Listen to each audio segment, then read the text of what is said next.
morning. I'm Jeremy Norden-Paul with the Washington State Developmental Disabilities Council. And I'm Sue Elliott with the ARC of Washington State. Probably you've noticed my hat. It's Dory, from the cartoon of Nemo and Dory. And tell us, Sue, why are you wearing a Dory hat? Well, and your orange tie. That's it's right. Because every year we have a theme in relationship to our advocacy days and what we give to legislators. And this year it's Nemo and Dory. And we haven't been able to put this out there yet because we had such big groups the last couple of weeks that I thought we should maybe tone it down for them. But I think now everything's open. We're going for it. That's right. And the theme of today is family support, is that right? That's correct. And we know that families are the absolute backbone of supporting a lot of the folks across the state.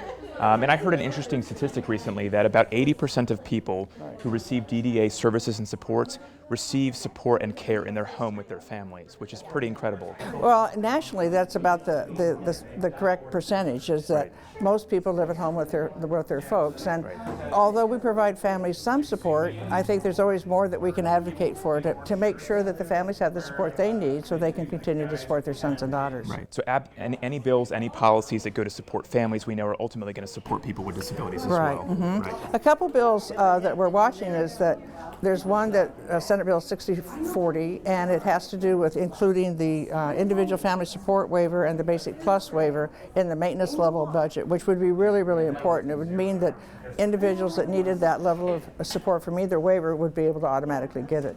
Right, and that would allow the department to effectively plan for and project the need in the future of what people are going to need. That's right. All right. Are there any other bills that we're watching closely? Well, we're about halfway through. That's right. In fact, I think tomorrow it'll be a month that's left. And so we started with 5 pages of bills, and now we're down to 2. And probably as of next week, we'll just probably have 1 page of bills that we're following. So then we turn ourselves to the budget. And of course, the budget, is everything. So we have a number of things we're watching. There's $1 million a year that would go to the Dan Thompson Trust that we have that could help people who are unserved. There's provider wages that we're hoping that for residential providers that they receive another increase. So the number of bills that support people through the budget also that we're following.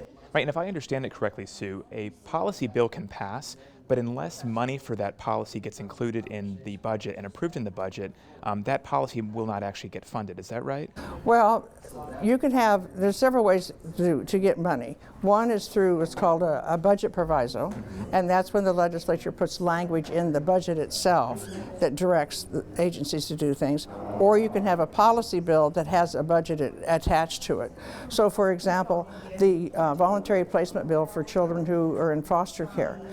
It didn't get out in a policy form, but now we're going to advocate to see if we can't get it as a proviso in the budget to be able to do a similar activity. I see. So budget provisos and budget requests are very important. Oh, absolutely. It drives everything.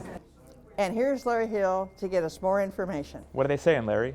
Morning, guys. We're back in Olympia, Washington today. As you can see, the crowd behind me is filing in for another day of advocacy days. It's going to be an amazing day. Voices will be heard. We are going to keep rocking and rolling like we do every day, one day at a time. Have some fun, be confident, and have some heart. And what are you here to talk to your legislators about today? So, Parent to Parent, which is a family support network across Washington State, supporting families raising children with developmental disabilities and special health care needs, and just meeting them where they're at the time of their child's diagnosis, giving them that emotional support, helping them to feel supported and part of a community, and that they're not alone. I'm here to talk to them about early intervention for infants and toddlers birth to 3. We've got a bill that would transfer money from OSVI to the Department of Children, Youth, and Families, and I'm here to see if we can talk to legislators and make that happen. And what are you here to talk to your legislators about today? Yes, we're going to be here to talk about our vocational program as well as early intervention and the rights for all. Well, I think one of the big issues for family is getting respite services and employment services, things like that for their kids. And Senate Bill 6040 would help us get the individual and family services waiver, which provides a lot of respite, and the basic plus waiver, which helps with employment, supported employment.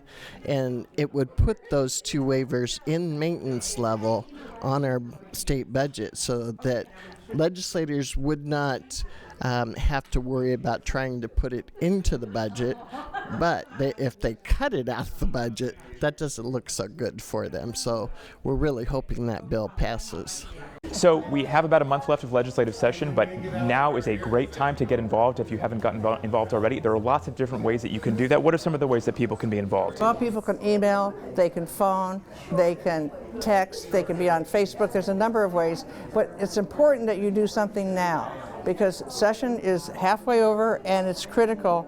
They're going to be making budget decisions very, very soon. Right. There's lots of ways of making a difference. The most important thing is that you do something, and if you're not sure about what that something is for you or what will work best for you, just give us a call and we'll help you understand what the options are. And remember, change is made by those who show up.